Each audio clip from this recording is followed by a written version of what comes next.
Hi everyone, how you doing? So in today's video I would like to give my own suggestion on what to do when your child is being hit by another child consistently, or an object in that child's hand is consistently being taken, like your child maybe is younger or something. So this video is actually in response to a certain question Yomi Mommy asked on this channel. And instead of just responding to her privately, I decided to do a video. I hope you see this, and thank you so much for reaching out with that question.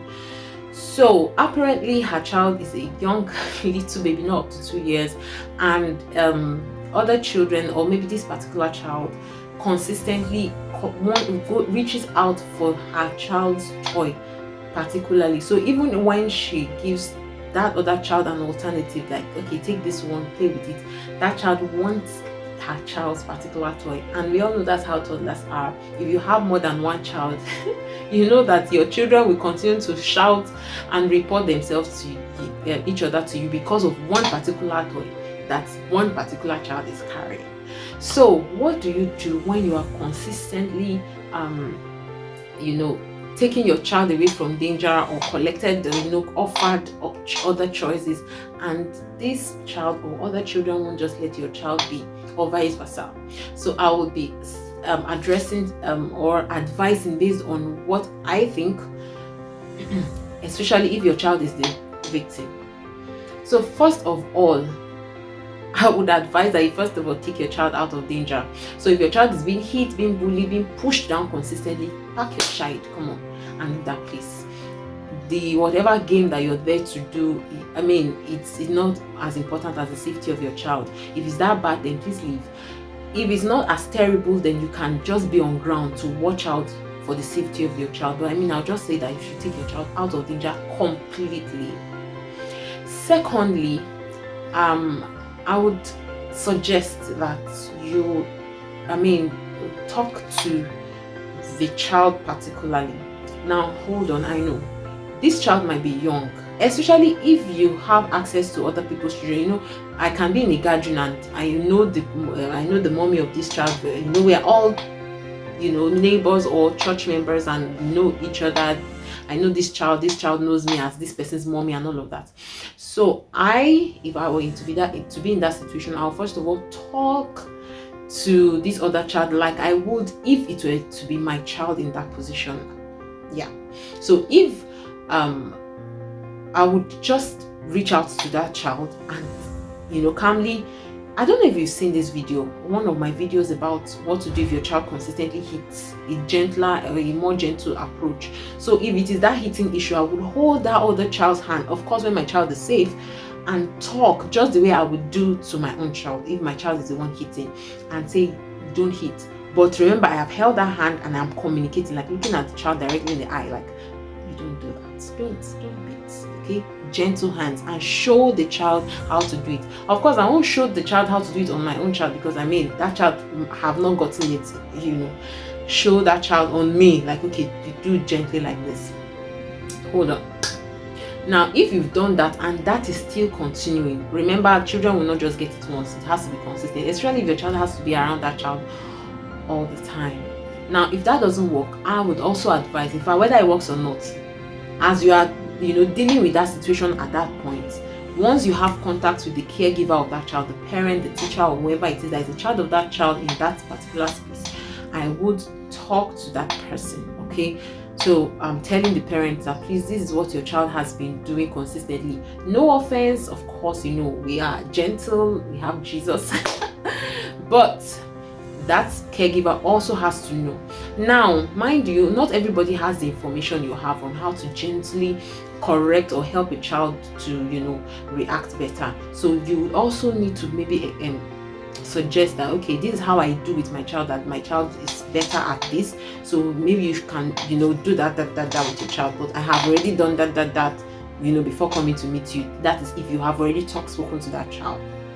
And if all of this does not work and your child is still being consistently attacked, I would just say, of course, safety first. So please just keep your child at a total distance from that child.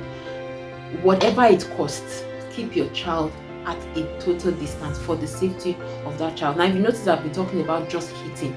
How about the scenario when other children are collecting that particular toy from your child's hands?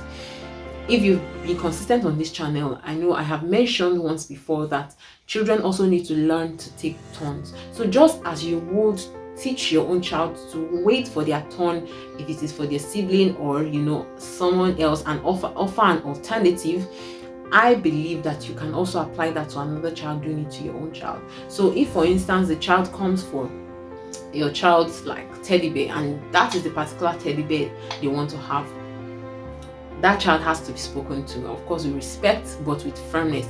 Okay, this so and so is playing with this teddy bear now, and you have to wait your turn. Remember, they are not too young to listen. They might be screaming, but just communicate, right? And offer another option.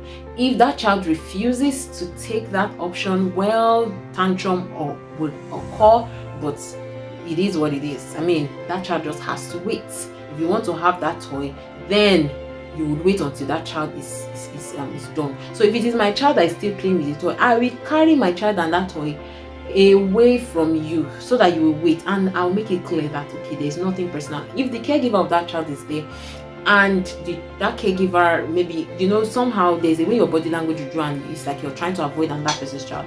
No, I am sure we would have made it clear in that place that okay, this child has to wait for her turn, and when he or she is done, you're even asking your child, okay, are you done with this? Are you ready to let it go? If the child says no, then it is no.